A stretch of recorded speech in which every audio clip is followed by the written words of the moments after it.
Escuela de Inversiones. Te enseñamos de verdad con la verdad.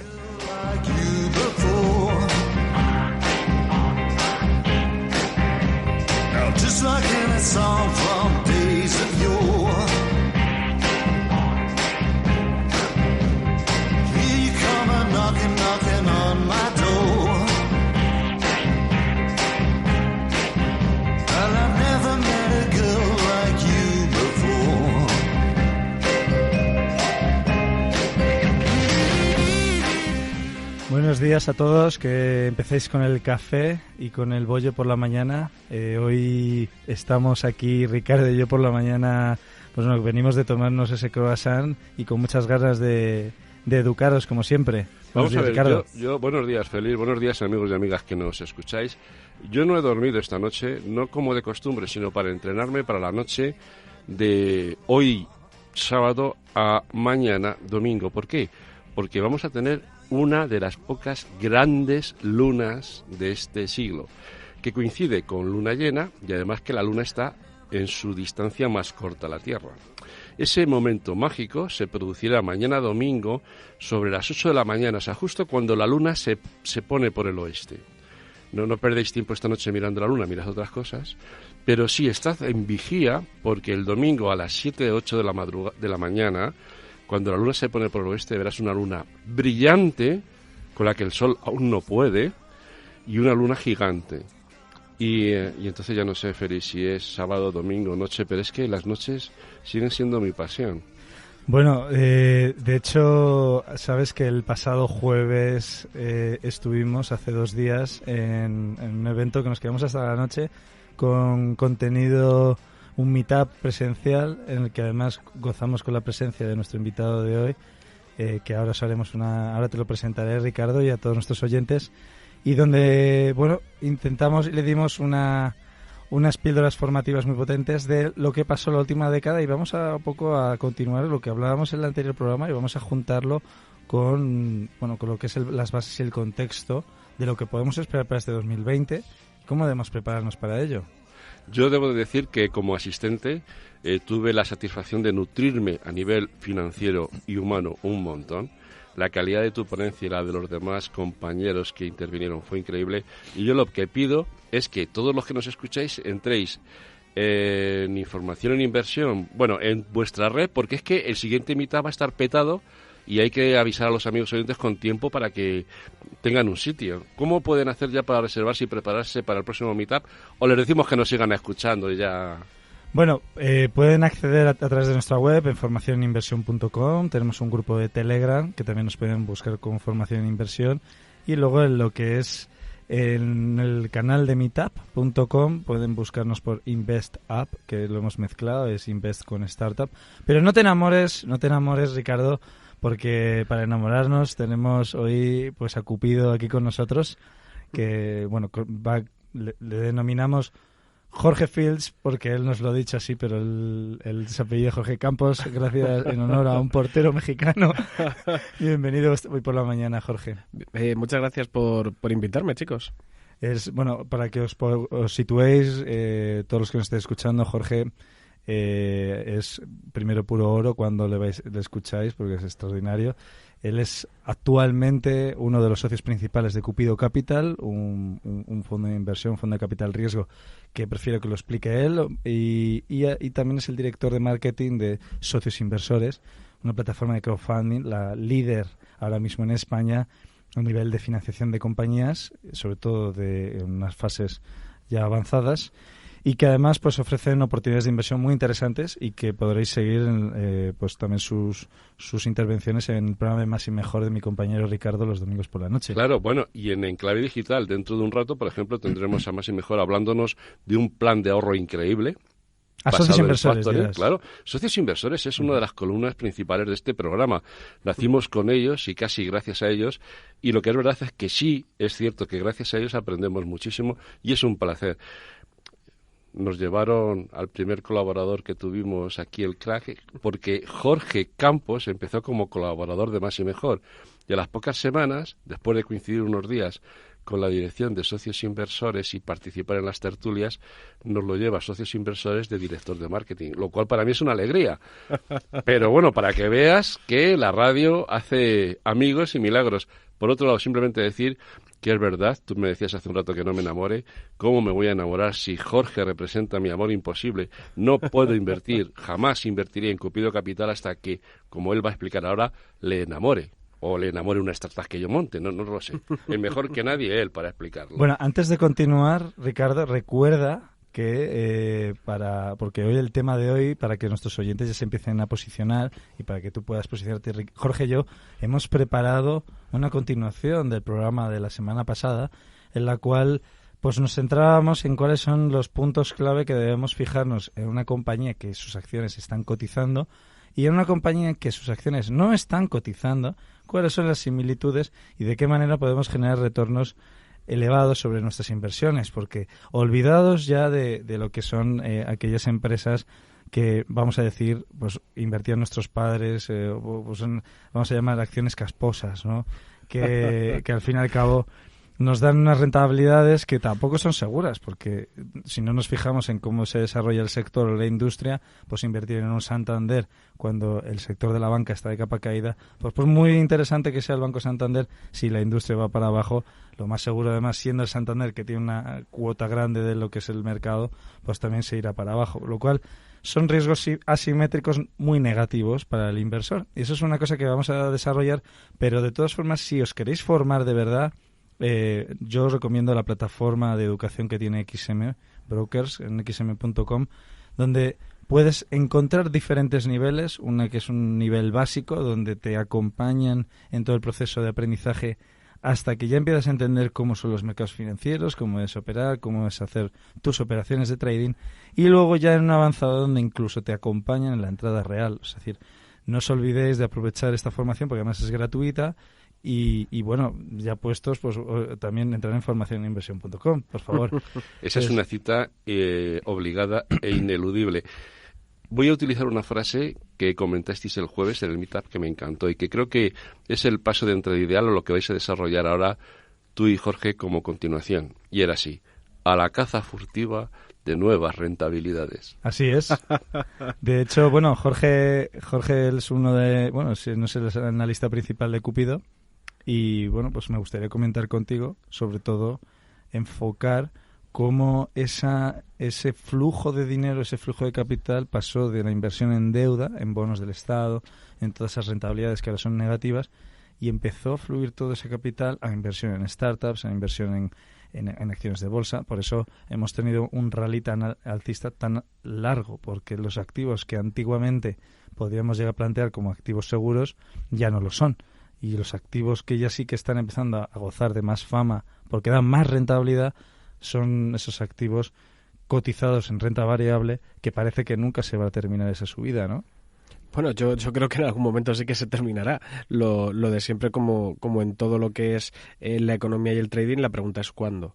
Lo que sí que está claro, y los datos son bastante evidentes, es como en mi mundo, en el mundo de las startups, pasamos de que desde 2010 a 2014 hablásemos de 6 o 7 unicornios, estas empresas startups valoradas en más de 1.000 millones, es decir, empresas que se hacen realmente grandes, a tener más de 200 en los últimos 4 años. ¿Cómo puede haber habido un salto tan grande? Pues muy sencillo, porque esos capitales que antes invertían en otra cosa se han dado cuenta de que pueden obtener unas rentabilidades iguales o mejores invirtiendo en startups. ¿Qué genera eso? Pues claramente una burbuja, porque no es que las startups de ahora sean mejores que las de antes, simplemente tienen acceso a más financiación, el mercado es más competitivo a la hora de buscar estas operaciones y por tanto los precios acaban subiendo, llegando incluso a despropósitos como lo fue la valoración de Uber o como la fallida salida a bolsa de WeWork. Ya solo como para situarnos, ¿no?, el concepto de diversificación. ¿Cómo ves tú el tema de la diversificación cuando inviertes en startups? Porque yo he escuchado, por ejemplo, y esto es cierto, yo desde luego creo que la esperanza es positiva, que es al final todo es estadística. Si tú tienes, pues digamos, 100.000 euros, inviertes 5.000 euros en 50 startups, perdona, en 20 startups, al fin y al cabo lo que vas a lograr es obtener una esperanza positiva. Es muy fácil que al menos un 10, si has elegido bien, oye, no por el tuntún, te funcione. Pero no sé, ¿cómo funciona? O sea, ¿tú lo ves igual, no? Sobre el papel parece que sí, pero claro, si hacemos un análisis un poquito más complejo y nos damos cuenta de lo que hacen los grandes inversores internacionales, igual que cuando tú inviertes en bolsa, no lo haces tan solo en un índice, sin embargo, en las startups sí que es muy normal que tú inviertas solo en una vertical, en biotecnología, en movilidad o en cualquier otro sector, y además normalmente lo haces dentro de un mismo país, o inviertes en España, o en Francia, o en Italia, o en Estados Unidos, lo cual ya te digo que si lo extrapolamos a otro tipo de inversiones diversificadas, te diría que no está nada diversificado en realidad. Claro. ¿Y cómo ves tú aquí, cómo afecta eso? Precisamente has sacado lo de la industria, el sector, el mercado objetivo a la hora de seleccionar, por ejemplo, una compañía, una acción en bolsa o una startup a la hora de invertirla. ¿Cómo te afecta a ti a la hora de seleccionar esas oportunidades de inversión? ¿En qué espacio temporal te mueves? Y sobre todo, ¿qué ventanas de liquidez buscas también? Claro, ¿qué ocurre? Evidentemente, cada 2 o 3 años los mercados van cambiando y unos se vuelven más calientes que otros. Normalmente, en las startups se suelen adelantar 3 o 4 años a los mercados que después estarán un poquito más calientes, porque para eso es la innovación, y ahí es donde está la gran ventaja del inversor en startup, que si tú eres capaz de anteponerte y, por ejemplo, empezar a invertir hace 2 o 3 años en temas relacionados con genética, pues estás seguro de que dentro de 2 o 3 años vas a hacer unos exits impresionantes, porque el mercado se mueve hacia allí, la tecnología tarda un tiempo en ser desarrollada, pero la necesidad está clara y el mercado está maduro. Si tuviésemos que invertir hoy pensando en hacer ese éxito, es decir, volver a tener esa liquidez después de la venta de nuestras participaciones dentro de 5 o 7 años, pues probablemente temas todavía de movilidad, pero basadas en todo lo que tiene que ver con el coche autónomo, IoT, Industria 4.0 y digamos, todo lo que tiene que ver con el uso de la inteligencia artificial y el Big Data para generar nuevos servicios, desde la creación de medicamentos, generación de nuevas rutas y todo lo que tenga que ver con usar los datos de forma más inteligente. Entonces, ¿ahí confías en el equipo como inversor o no? Porque veo que estás contando cosas que son realmente profundas y de conocimiento de un sector por parte de la compañía. ¿Tú necesitas también conocer esos datos o no? Bueno, sería lo ideal. La realidad es que es muy complicado que tú, si realmente eres un experto en genética, te dediques a invertir en genética. Estarás haciendo las cosas de genética. En cambio, si eres inversor, lo que tienes que ver es por dónde van los tiros. Y entonces ahí, digamos que es muy complicado ser solamente inversor en startups sin entender cómo funciona la economía, cómo funcionan el resto de mercados, porque al final la única diferencia que hay entre invertir en startups y invertir en bolsa, a mi parecer, es que en las startups te estás eliminando la injerencia de la tendencia a corto plazo, pero la del largo plazo es exactamente la misma. ¿Y aquí cómo te afecta la escalabilidad entonces? Es decir, si dices que estás mirando hacia largo plazo, esto me parece un tema interesante, porque por ejemplo nosotros en formacioneninversión.com lo que hacemos es que nos enfocamos siempre en decirle primero al usuario o a nuestros clientes de que deben seguir a los profesionales. Es decir, Amancio Ortega decide abrir tiendas en Singapur, será por alguna razón. Entonces nosotros abrimos tiendas en Singapur también porque básicamente decimos hay que seguir al gran profesional. Si el oro se está yendo para arriba y vemos volumen o vemos puntos críticos que se van rompiendo, es una materia prima que sirve como refugio, vamos a cogerlo como una alternativa a las acciones o a las startups, y vemos que está subiendo, entendemos que hay profesionales o hay personas, instituciones que están resguardándose en oro, por lo cual quizás es bueno aprovechar ese momento. Como decía el otro día en el evento Juan Aro, que el tío decía, lo que hay que hacer es tener liquidez en momentos negativos para aprovechar esos momentos y empezar a invertir para que cuando lleguen las épocas de bonanza nosotros podamos llegar a ganar pues grandes rentabilidades. Y de hecho es lo que ha ocurrido los últimos 10 años. Aquellos que invirtieron en startups en 2010, ahora mismo han tenido unas rentabilidades de un 7.000%, un 8.000% en general, ¿no? Sí, sí que es verdad que ahí estuvimos ante una de las mayores crisis, caímos tan profundo que aunque ahora estemos remontando, es que el salto ha sido muy grande. Y sí que es verdad que los fondos pioneros españoles en startups están haciendo los últimos exits ahora y la verdad es que las rentabilidades han sido bastante buenas. También es verdad que hay empresas que todavía no se han vendido y que pueden hacer que se gane más. También tenemos que pensar que la forma en la que en los mercados europeos y sobre todo España nos anticipamos a esas tendencias suele ser porque como siempre vamos retrasados respecto a lo que se hace en Estados Unidos, en el mundo anglosajón en general y ahora también Asia. Si tú realmente como inversor ves a un emprendedor que aquí en España está empezando a hacer lo mismo que se ha empezado a hacer en Estados Unidos hace un año o dos, pues tú ya puedes percibir solo por hacia dónde van los mercados que es un buen momento para invertir en ellos. Sin que tú seas un experto, pero dices, por ejemplo, un caso concreto, pues hay una empresa estadounidense que se llama Cargo, que ha levantado más de 20 millones de euros para introducir dentro de los vehículos Uber, Lyft, etcétera, una pequeña herramienta digital para poder acceder desde ahí a un montón de productos para probarlos, pues chicles, cargadores, bebidas energéticas. Pues aquí en España ha habido unos emprendedores que han lanzado una startup similar con una vocación internacional muy clara y aunque aquí el mercado no sea tan grande como lo es allí, tú sabes que ahí hay una oportunidad y nosotros a nivel personal hemos invertido en esta startup que se llama Hungry, no porque seamos unos expertos ni en movilidad ni en la parte de data analytics, sino porque entendemos que si eso está funcionando allí y este mercado es replicable y la tendencia es esa, esta empresa va a valer más dinero que al que nosotros hemos entrado.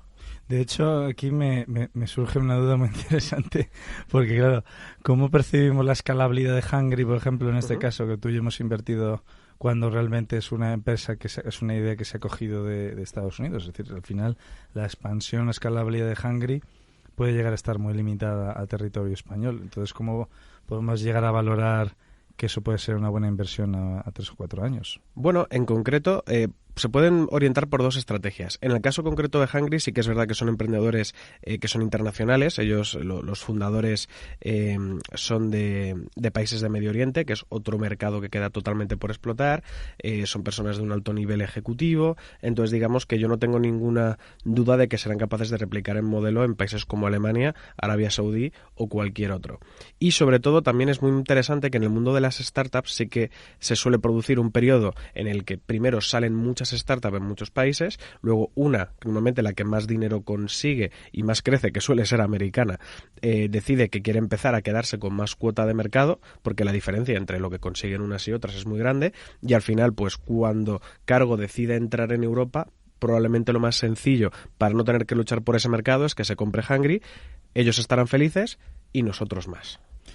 Claro, eso a nosotros como inversores nos encanta, porque claro eso es liquidez. Claro. De hecho, bueno, un poco recordad que tenéis todos formación en xmbrokers.com, tanto de lo más básico a lo más avanzado, y ahí explican muy bien todo el concepto de liquidez. Y si no, de todas formas, en nuestro canal de Telegram podéis encontrar toda esa información. Y es que yo voy a sacar he traído bastantes comentarios de grandes inversores y grandes gestores de no vamos a decir de inversión, pero sí de startups y consultores de capital riesgo. Entre ellos, por ejemplo, pues tenemos a Brad Field de Foundry Group, que lo que comenta es: para ser un inversor exitoso tienes que invertir mucho capital por mes. Mientras este ritmo no es para todos, haces menos de 4 inversiones al año, no piensas que es algo que sea suficiente, sino que te tienes que involucrar. Es decir, desde Cupido, vosotros, a la hora de invertir, dentro de lo que es un concepto de Business Angel, hace un rato con Jesús de FRK, y él me decía, bueno, voy a crear una startup, digo, ya está, ya empiezo con el concepto de startup, para invertir en bolsa. Vamos a crear un bot para invertir en bolsa y los inversores son business angels. Y entonces digo yo, no te equivoques. Sois traders especuladores, que no está mal, está todo fantástico, hay que determinar muy bien lo que es la definición, pero realmente el business angel y inversor es el que se pone delante y se pone a ayudar a la startup. Claro, en Hungry, por ejemplo, ha pasado eso. Sí, de hecho, yo creo que es lo más importante y lo que hace que todo tenga sentido, porque una de las pocas formas que tú tienes de asegurar que la startup va a llegar al punto en el que pueda ser interesante y puedas obtener tu salida es, sobre todo, que las fases iniciales, que son las más complicadas, no se caigan. Entonces, todo el apoyo que tú puedas darle en esas fases iniciales es lo que probablemente esté validando o certificando que tú vayas a conseguir la inversión. De hecho, desde Cupido, si cuando nos presentan el proyecto pensamos que dentro del grupo de los 22 inversores que somos no tenemos la capacidad para ayudarle de forma directa y tangible, no invertimos por muy buena que sea la oportunidad, porque no tendría sentido para el propio emprendedor contar con nosotros. ¿Vale? Sí que es verdad que cuando ya estés en una serie B y quieras levantar 5 millones, pues eso ya es otro territorio y ya buscas otro tipo de partner. Pero en estas fases iniciales, como es el pre-seed, si no tienes el apoyo de tu business angel como socio que es y participante dentro de la compañía, pues no vas a llegar muy lejos. Bueno, perdón, yo quiero aprovechar para preguntarte, Jorge, ¿qué hace falta para conseguir, en el caso de Cupido Capital, ese apoyo vuestro tipo Business Angel? ¿Qué tiene que tener una propuesta seed, semilla, para que os enamore? Que puede ser el caso de lo que estén pensando muchos de los amigos y amigas que nos escuchan. Voy a completar tu pregunta, claro, Ricardo, porque además creo que va a ser, que es, dentro de lo que acaba de decir Ricardo, ¿qué tendencias consideráis que debe enfocar el próximo emprendedor de los próximos 10 años para poder ser invertido? Pues mira, respecto a lo que es nuestra política, hay 3 elementos que son clave. La primera, y digamos que copa realmente el 80% de nuestra decisión, es el talento del equipo. ¿Por qué? Porque al final lo que hemos podido constatar en todos nuestros años de experiencia como inversores es que solamente aquellos equipos que son excepcionales son capaces de encontrar el camino. ¿Vale? La lucha de la startup nunca es contra un mercado, sino contra la incertidumbre. Entonces, tienen que ser capaces de abrirse paso durante muchos años, superar un montón de obstáculos, y muchas veces no tiene que ver con el producto o con el mercado, sino con la capacidad que tenga el equipo para darle la vuelta, reinvertirse y seguir adelante y aguantar el chaparrón, que es muy grande. Entonces, eso es lo primero y lo más importante en lo que nos fijamos. Lo segundo, el mercado, teniendo entendido como esa tendencia, es decir, pues por ejemplo, ahora invertir en una empresa que haga exactamente lo mismo que Cabify, pues no tendría mucho sentido, ¿vale? Y eso también se acerca a esa parte del momentum, que es entrar cuando debes. Y luego no valoráis el tema de la comunicación, es decir, el hecho de, porque claro, es que yo como inversor en mercados digo, si esa empresa no es capaz de generar euforia en los inversores, no me interesa. Porque a ver, ya digo, ahí hay diferentes tipos. Normalmente cuando nos encontramos, ya a lo mejor podemos profundizar un poquito en ese perfil del CEO o del emprendedor clave. Yo creo que de aquí a 10 años tiene que ser un verdadero influencer en su mercado. En su mercado. ¿Qué ocurre? Que hay muchas veces que esos mercados están ocultos y tú no lo ves. Pero si estamos en un modelo de B2C, es decir, que tú vendes al cliente final, al usuario final, a la persona de la calle, tú tienes que ser capaz de por ti mismo generar un magnetismo tal que la empresa te busque, o bien que estés tan bien relacionado que sean los medios de comunicación los que quieran venir a ti, contar tu historia y llegar hasta el final. Pues nada, Jorge... Perdón, Ricardo. Ricardo quiere más. Sí. Nos que no hay dos despedimos sin tres. ya. Nos estamos despidiendo. A ver, quedaba en la tercera. Bueno, la semana que pues viene. ya seguiremos y habrá muchos más programas. Bueno, muchas gracias a todos por seguirnos y gracias, Jorge, por venir. Muchas gracias por invitarme. Gracias, Jorge. Gracias.